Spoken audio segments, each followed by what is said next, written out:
नमस्कार दोस्तों, मेरा नाम प्रवीण है और आपका स्वागत है एक और नई रहस्यमयी और डरावनी कहानी में।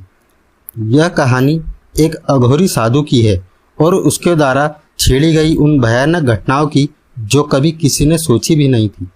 गांव के लोग मानते थे कि यह साधु मौत को वश में करने की शक्ति रखता था, लेकिन उसकी असली पहचान एक डरावनी और रहस्यमय दुनिया के पीछे छिपी हुई थी। उत्तराखंड के घने जंगलों में बसा एक छोटा सा गांव बनखेरा था।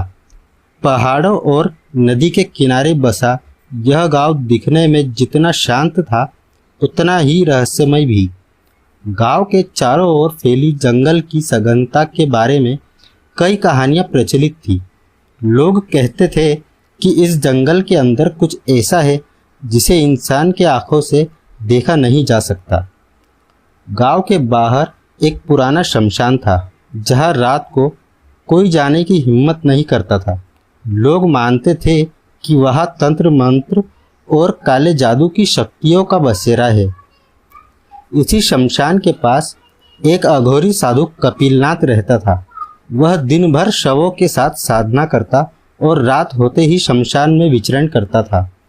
गांव के लोग कपिलनाथ से डरते थे क्योंकि कई बार उसने लोगों को चेतावनी दी थी कि इस शमशान की शांति को भंग करने वाला कभी वापस नहीं लौटेगा। परंतु कोई इस बात पर विश्वास नहीं करता था क्योंकि उन्होंने कभी प्रत्यक्ष रूप से किसी घटना का सामना नहीं किया था।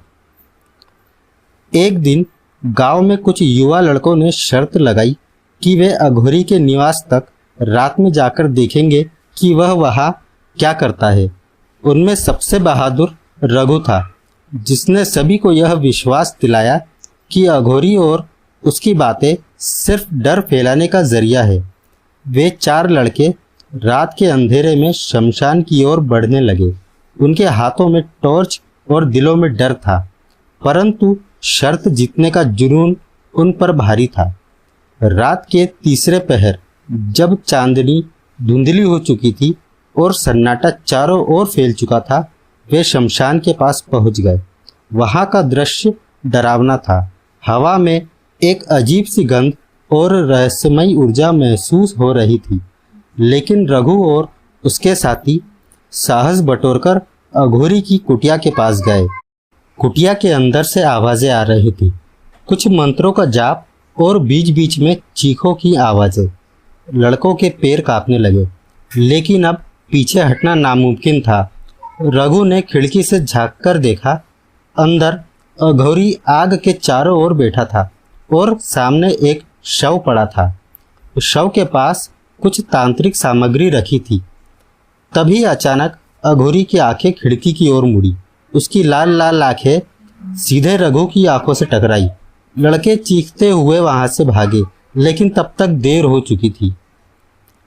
अगली सुबह गांव में हड़कंप मच गया। रघु और उसके साथी गायब थे। उनके परिवार वाले परेशान होकर गांव के मुखिया के पास गए। उन्होंने सारा वाकया सुनाया, लेकिन किसी को यह समझ में नहीं आया कि वे कहाँ गायब हो गए। कुछ बुजुर्गों ने कहा कि यह अघोरी का श्राप है। उसने अपने रहस्य को उजागर करने वालों को मौत के मुंह में खींच लिया है। गांव वाले डर से थर थर कांपने लगे। कुछ ने तो गांव छोड़ने का भी फैसला कर लिया, परंतु रघु के पिता ने गांव के सबसे अनुभवी तांत्रिक महेश गुरु से मदद मांगी। महेश गुरु ने कहा, यह मामला साधारण नहीं है, हमें अघोरी के पीछे छिपी तंत्र की सच्चाई को समझना होगा। महेश गुरु के साथ कुछ गांव वाले शमशान पहुंचे। वहां की हवा भारी थी, जैसे किसी ने सबकी आत्माओं को जकड़ रखा हो। वहां कपिलनाथ नहीं था, लेकिन उसकी कुटिया से तांत्रिक सामग्री और कुछ मरे हुए पशुओं के अवशेष मिले। महेश गुरु ने अपने मंत्रों से वहां की ऊर्जा को पहचानने की कोशिश की। तभी उनके सामने एक दृश्य प्रकट हुआ। वहां पर कपिलनाथ किसी शक्तिशाली तंत्र विद्या का प्रयोग कर रहा था। वह न केवल शवों से बात कर रहा था, बल्कि उनकी आत्माओं को कैद भी कर रहा था। वह मोक्ष से वंचित आत्माओं को अपनी साधना के लिए प्रयोग कर रहा था। उसकी शक्ति इतनी भयंकर थी कि कोई साधारण इंसान उसके सामने ठहर नहीं सकता था। महेश गुरु को समझ में आ गया था कि रघु और उसके साथी अब इस संसार में नहीं हैं। वे अघोरी की साधना का शिकार बन चुके थे। लेकिन महेश गुरु ने ठान लिया था कि वे इस तांत्रिक काली विद्या को खत्म करेंगे। रात का समय था जब महेश गुरु ने तंत्र विद्या के माध्यम से कपिलनाथ का सामना करने की तैयारी की। उनके साथ गांव के कुछ और तांत्रिक विद्या में निपुण लोग थे। उन्होंने शमशान में एक मंडल बनाया और अपने मंत्रों से वातावरण को शुद्ध करने की कोशिश की। तभी कपिलनाथ प्रकट हुआ। उसकी उपस्थिति इतनी भयानक थी कि चारों ओर की हवा घनी और ठंडी हो गई। उसके चेहरे पर एक क्रूर मुस्कान थी। कपिलनाथ ने महेश गुरु से कहा, तुम लोग इस दुनिया के नियम नहीं समझते। यहाँ सिर्फ शक्ति का शासन है। जो इस शक्ति को प्राप्त कर लेता है वह अमर हो जाता है और तुम लोग मुझे रोकने का प्रयास करके अपनी मौत को बुला रहे हो।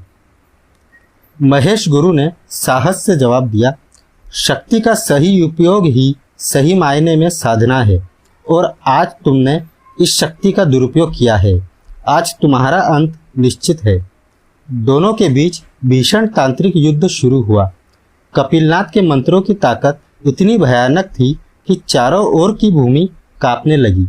लेकिन महेश गुरु ने अपने मंत्रों और तंत्र के ज्ञान से कपिलनाथ की शक्ति को कमजोर करना शुरू कर दिया।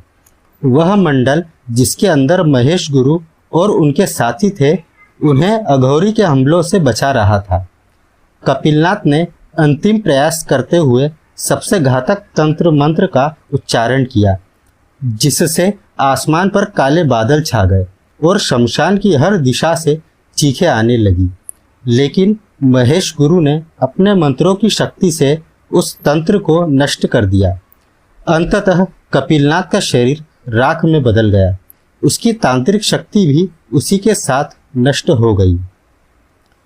कपिलनाथ की मौत के साथ ही शमशान का भय खत्म हो गया। महेश गुरु ने वहां की सभी आत्माओं को मोक्ष प्रदान दिया।